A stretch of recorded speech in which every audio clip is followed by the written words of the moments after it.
혼자라는 말이 왜 이렇게 무겁게 들릴까요?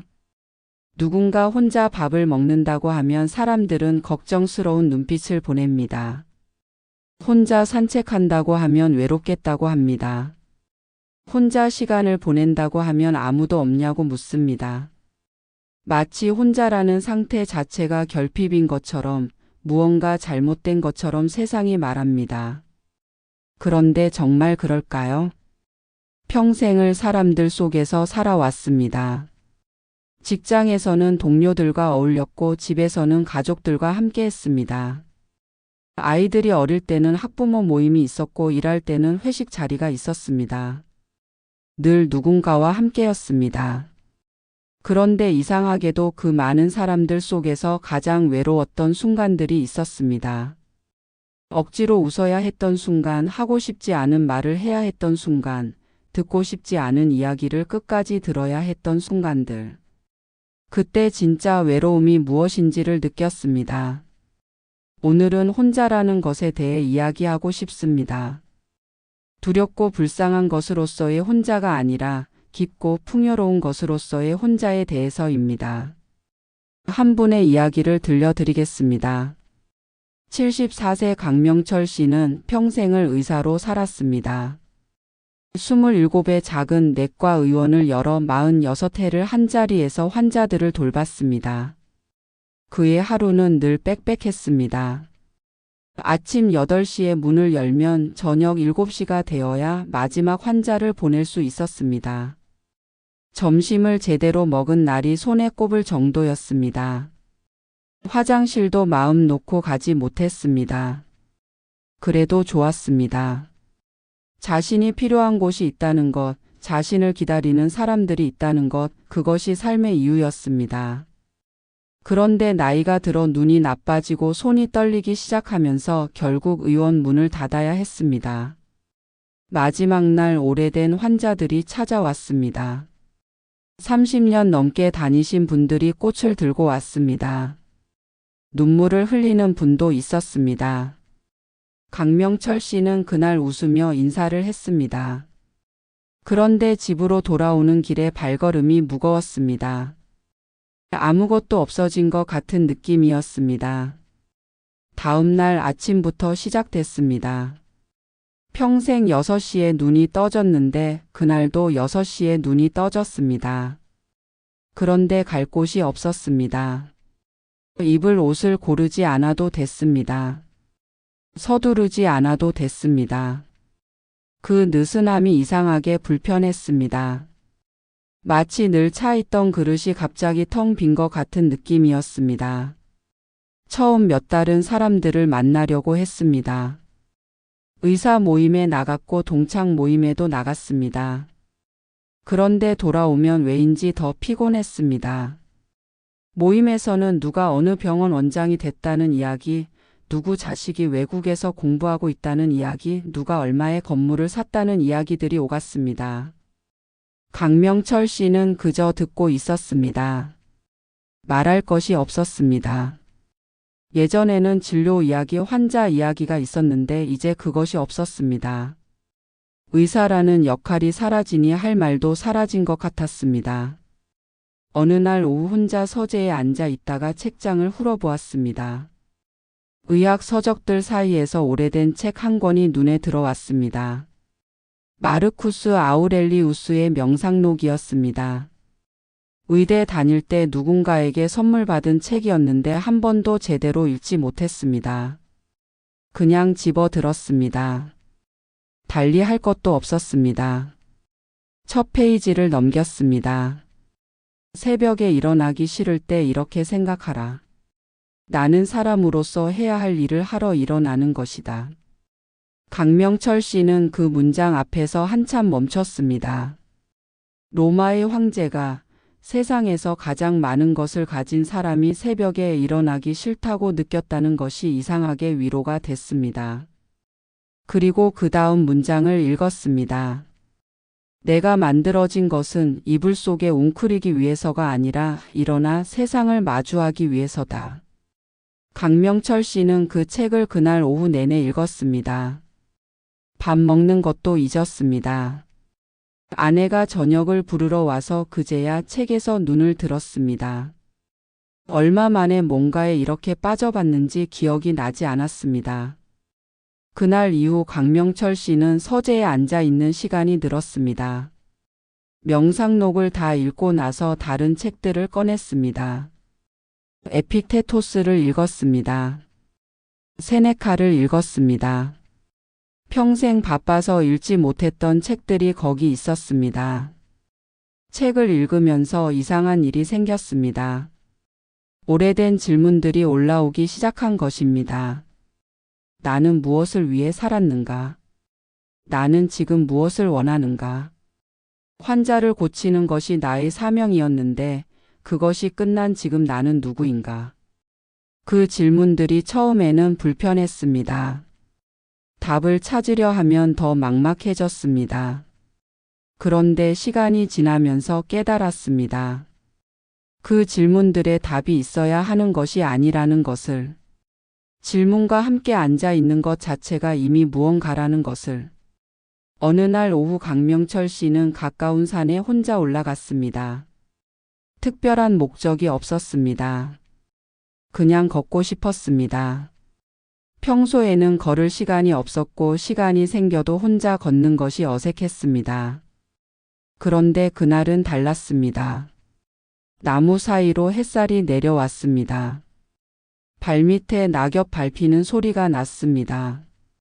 새 소리가 들렸습니다. 어떤 새인지 몰랐습니다. 평생 새 이름 하나 제대로 몰랐다는 것이 그때 처음 생각났습니다.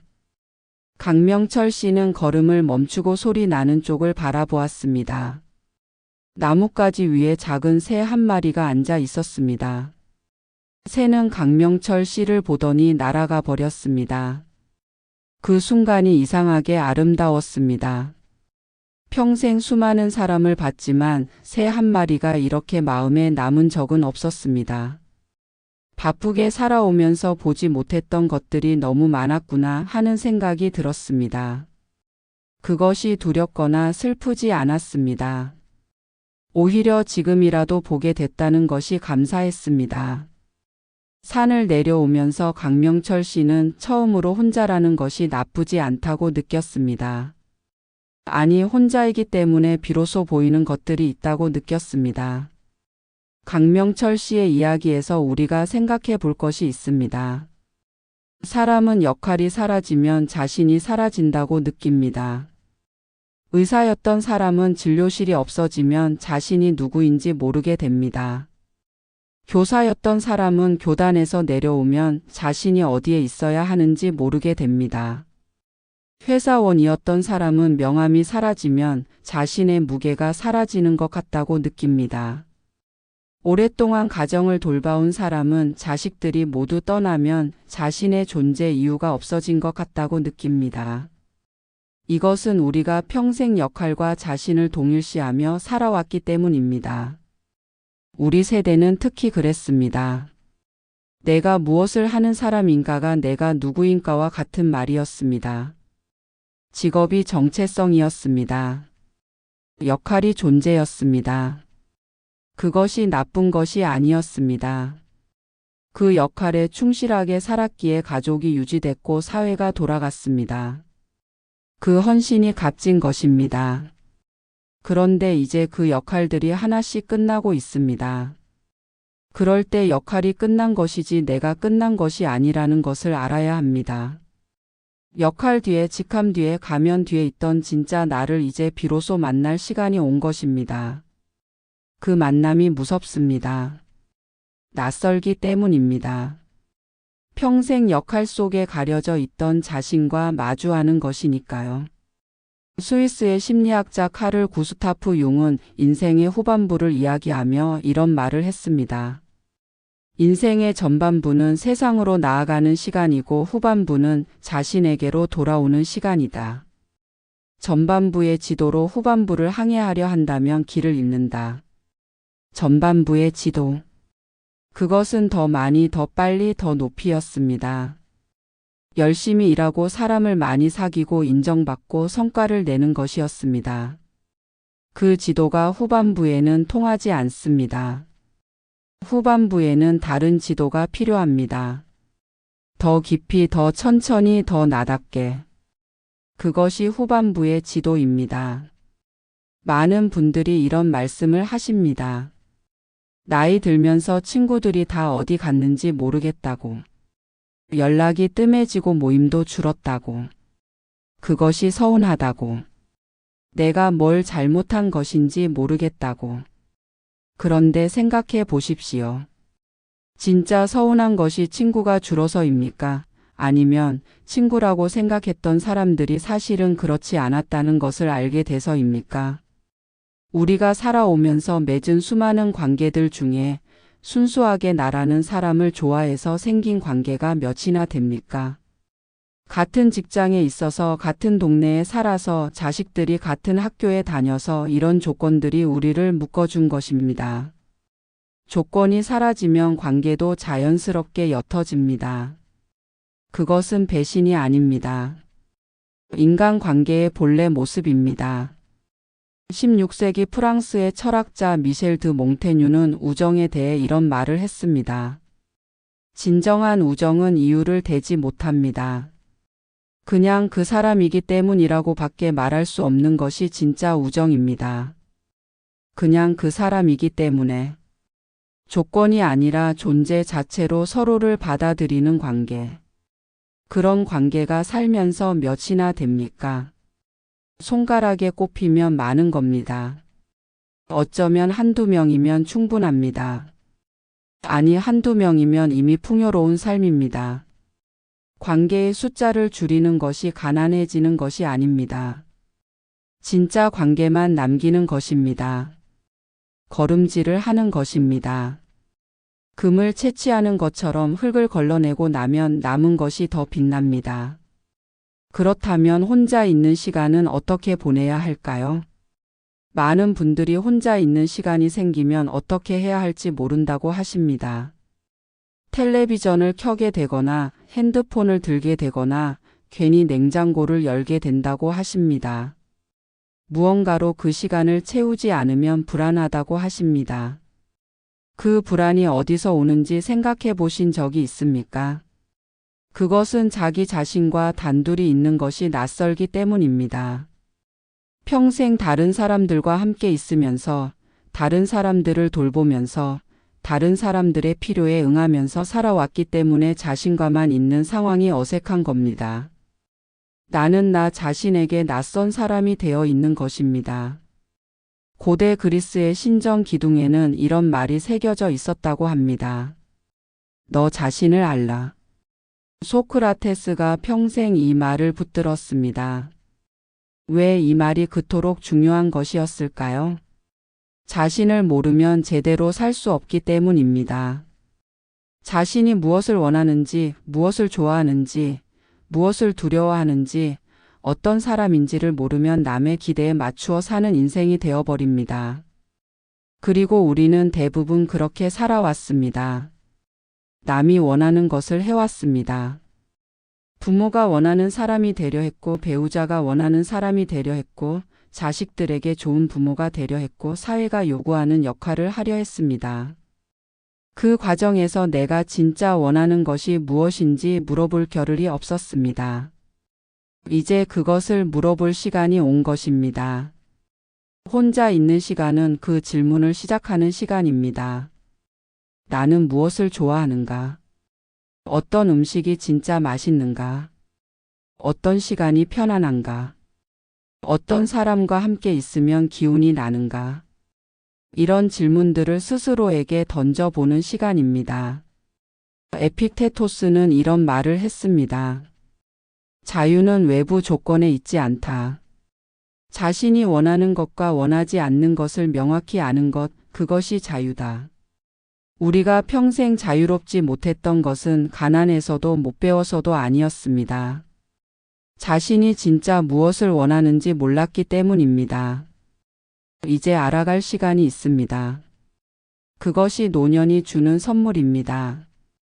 강명철 씨 이야기를 다시 이어가겠습니다. 혼자 산을 걷기 시작한 지 몇 달이 지났을 때 강명철 씨에게 변화가 찾아왔습니다. 산에서 만나는 사람들이 눈에 들어오기 시작한 것입니다. 예전에는 그냥 지나쳤을 사람들이었습니다. 혼자 벤치에 앉아 도시락을 먹는 노인, 천천히 지팡이를 짚으며 오르막을 걷는 할머니, 바위 위에 앉아 멀리 바라보는 어르신. 어느 날 그 바위 위에 어르신 옆에 강명철 씨도 앉았습니다. 특별한 이유가 없었습니다. 그냥 그 자리가 좋아 보였습니다. 어르신이 힐끗 보더니 고개를 끄덕였습니다. 강명철 씨도 고개를 끄덕였습니다. 말이 없었습니다. 둘은 한동안 그냥 같은 방향을 바라보았습니다. 한참 뒤에 어르신이 조용히 말했습니다. 저기 보이는 산이 북한산입니다. 맑은 날엔 잘 보이는데 오늘은 흐리네요. 강명철 씨가 말했습니다. 흐린 날도 나름대로 좋습니다. 어르신이 웃었습니다. 맞아요. 흐린 날이 오히려 더 차분한 것 같아요. 그게 대화의 전부였습니다. 그런데 그 짧은 대화가 오랫동안 마음에 남았습니다. 자랑도 없었고 비교도 없었습니다. 누가 무슨 자식을 두었는지 어디 사는지 어떤 사람인지 묻지도 않았습니다. 그냥 같은 풍경을 바라보며 나눈 말 한마디였는데 그것이 충분했습니다. 강명철 씨는 그 어르신과 그 뒤로도 가끔 산에서 마주쳤습니다. 나중에야 이름을 알게 됐습니다. 김상도 씨라고 했습니다. 전직 목수였습니다. 나이는 강명철 씨보다 7살 위였습니다. 둘은 특별히 약속을 잡지 않았습니다. 그냥 산에 오면 만나거나 만나지 못하거나 했습니다. 만나면 같이 걷고 못 만나면 혼자 걸었습니다. 그 방식이 편했습니다. 어느 날 김상도 씨가 말했습니다. 나는 젊을 때는 사람 많이 사귀려고 했어요. 명함도 많이 뿌리고. 그런데 이 나이 되니까 알겠어요. 그 사람들이 다 어디 갔는지. 지금 남은 사람은 몇 명 안 돼요. 그런데 오히려 그게 마음이 편해요. 강명철 씨가 물었습니다. 외롭지 않으세요? 김상도 씨가 잠시 생각하더니 말했습니다. 외롭다는 게 뭔지 생각해 봤어요. 누군가가 없어서 생기는 감정인가, 아니면 내가 나 자신과 멀어져서 생기는 감정인가. 내 생각엔 후자인 것 같아요. 나 자신과 잘 지내면 혼자여도 외롭지 않더라고요. 그 말이 강명철 씨의 마음에 오래 머물렀습니다. 나 자신과 잘 지내는 것. 그것이 무엇인가를 그는 한동안 생각했습니다. 나 자신과 잘 지낸다는 것이 무엇일까요? 그것은 자신을 좋아하는 것입니다. 자신을 친구처럼 대하는 것입니다. 우리는 다른 사람에게는 친절한데 자신에게는 가혹합니다. 다른 사람이 실수하면 이해하는데 자신이 실수하면 용납하지 못합니다. 다른 사람이 힘들다고 하면 위로하는데 자신이 힘들어도 그냥 참습니다. 왜 그럴까요? 우리 세대는 자신을 돌보는 것이 이기적인 것이라고 배웠기 때문입니다. 참고 견디는 것이 미덕이었고 나보다 남을 먼저 생각하는 것이 좋은 사람의 기준이었습니다. 그 가르침이 나쁜 것이 아니었습니다. 그 덕분에 가족을 위해 헌신할 수 있었고 사회를 위해 봉사할 수 있었습니다. 그런데 이제는 그 방식을 조금 바꾸어야 할 시간입니다. 비행기를 탈 때 안전 안내 방송에서 이런 말을 합니다.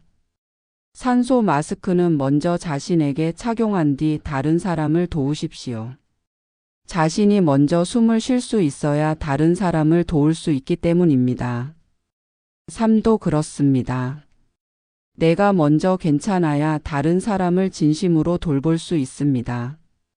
내가 먼저 나 자신과 잘 지내야 다른 사람과도 진정으로 함께할 수 있습니다.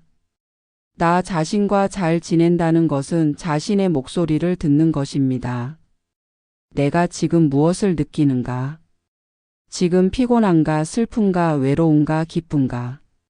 그 감정을 외면하지 않고 인정하는 것입니다. 오늘 힘들면 힘들다고 스스로에게 말해도 됩니다. 오늘 슬프면 슬프다고 인정해도 됩니다. 강해야 한다고 괜찮아야 한다고 억지로 다잡을 필요가 없습니다. 감정은 억누른다고 사라지지 않습니다. 인정해야 지나갑니다. 혼자 있는 시간을 잘 보내는 방법에 대해 조금 더 이야기하겠습니다. 첫 번째는 아무것도 하지 않는 시간을 허락하는 것입니다. 우리는 늘 무언가를 해야 한다는 강박 속에 살아왔습니다. 쉬고 있으면 게으른 것 같고 아무것도 안 하면 낭비하는 것 같습니다. 그런데 사실 아무것도 하지 않는 것이야말로 가장 어려운 일입니다. 그냥 창밖을 바라보십시오. 하늘이 어떤 색인지 구름이 어떻게 흘러가는지. 그냥 앉아서 바람 소리를 들으십시오. 새 소리를 들으십시오. 아무 의미를 붙이지 않고 아무 목적 없이 그냥 그 순간 안에 있는 것입니다. 노자는 이것을 무의라고 불렀습니다. 억지로 하지 않는 것, 자연의 흐름에 맡기는 것. 노자는 말했습니다. 물은 다투지 않는다. 낮은 곳으로 흘러가며 만물을 이롭게 한다. 그러면서도 가장 강하다. 물처럼 사는 것.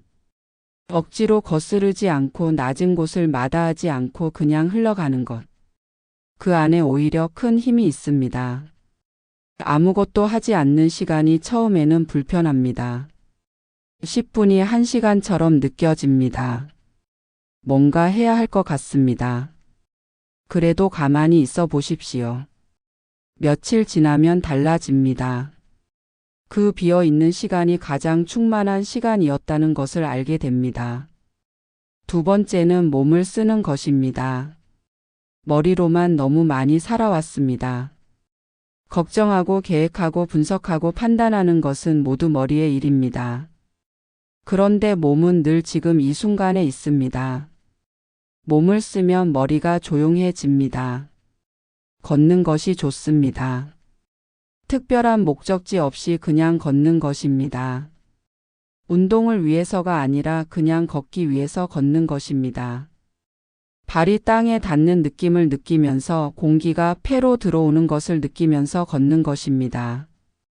아리스토텔레스는 걸으면서 생각하고 걸으면서 제자들을 가르쳤습니다. 그의 학파를 소요학파라고 하는데 소요가 바로 거니는 것이라는 뜻입니다. 걸음과 사유가 함께 간다는 것을 그들은 알았던 것입니다. 손으로 무언가를 만드는 것도 좋습니다. 요리를 하거나 화분에 흙을 다지거나 낡은 물건을 고치거나 손이 바쁘면 마음이 고요해집니다. 완성도보다 과정이 중요합니다. 잘 만들려고 하는 것이 아니라 만드는 행위 자체를 즐기는 것입니다. 세 번째는 글을 쓰는 것입니다. 거창한 글이 아닙니다. 오늘 느낀 것 한 줄, 오늘 본 것 한 줄, 오늘 생각한 것 한 줄. 노트에 적어보는 것입니다. 글을 쓰면 흐릿했던 감정이 명확해집니다. 마음속에 뭉쳐있던 것들이 글로 나오면서 풀립니다. 억울했던 것, 서운했던 것, 감사했던 것, 기뻤던 것. 그것들을 글로 꺼내놓으면 마음이 조금 가벼워집니다. 마르쿠스 아우렐리우스가 명상록을 쓴 것도 그것이었습니다. 황제로서 받는 압박, 전쟁에서 느끼는 두려움, 죽음 앞에서의 불안. 그 모든 것을 글로 써가며 자신과 대화했습니다. 그 기록이 죽은 지 2000년이 지난 지금까지도 읽히고 있습니다. 우리의 글이 그렇게 오래 남을 필요는 없습니다. 내일의 나를 위해서 아니면 그냥 오늘의 나를 위해서 쓰면 됩니다. 누군가에게 보여줄 글이 아니라 나 자신과 나누는 대화입니다. 강명철 씨는 어느 날부터 작은 노트를 들고 다니기 시작했습니다. 산을 걸으면서 눈에 들어오는 것들을 적었습니다. 오늘은 산 입구에 노란 꽃이 피어 있었다. 이름은 모른다. 하지만 색이 따뜻했다. 오늘은 비가 온 뒤라 흙 냄새가 났다. 어린 시절 시골 할머니 댁 뒷산 냄새가 떠올랐다. 처음에는 어색했습니다. 이게 무슨 의미가 있나 싶었습니다. 그런데 며칠 지나자 습관이 됐습니다. 걸으면서 자연스럽게 관찰하는 눈이 생겼습니다. 그냥 지나쳤던 것들이 보이기 시작했습니다. 이끼 낀 돌멩이, 꾸불꾸불한 나무뿌리, 무릉덩이에 비친 하늘. 평생 환자의 몸을 관찰하며 살았는데 이제는 세상을 관찰하게 됐다는 것이 신기하게 느껴졌습니다. 어느 날 노트를 꺼냈다가 석 달 전 첫 번째 글이 눈에 들어왔습니다. 혼자 산을 걷는다. 왜 혼자인지 모르겠다. 외로운 것인지 자유로운 것인지 모르겠다. 강명철 씨는 그 글을 읽고 혼자 웃었습니다. 그때는 몰랐는데 이제는 조금 알 것 같았습니다. 그것은 자유였습니다. 아직 완전히 이해하지는 못했지만 그 방향으로 가고 있다는 것은 느껴졌습니다. 외로움과 고독은 다릅니다. 이 두 가지가 같아 보이지만 전혀 다른 것입니다. 외로움은 결핍입니다. 누군가가 필요한데 없을 때 느끼는 감각입니다. 외로움은 바깥을 향합니다. 누군가 와주기를 기다리고 누군가 전화해 주기를 기다리고 누군가 나를 알아봐 주기를 기다립니다. 고독은 충만함입니다. 혼자이지만 그 안에 풍요로움이 있는 상태입니다. 고독은 안으로 향합니다. 자신의 내면과 대화하고 자신의 깊은 곳을 들여다보고 자신이라는 사람을 알아가는 시간입니다. 같은 방에 혼자 앉아 있어도 어떤 사람은 외롭고 어떤 사람은 고독합니다. 무엇이 다른가?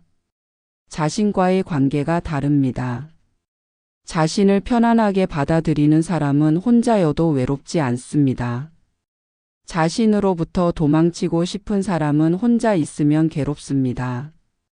독일의 철학자 아르투어 쇼펜하우어는 이런 말을 했습니다.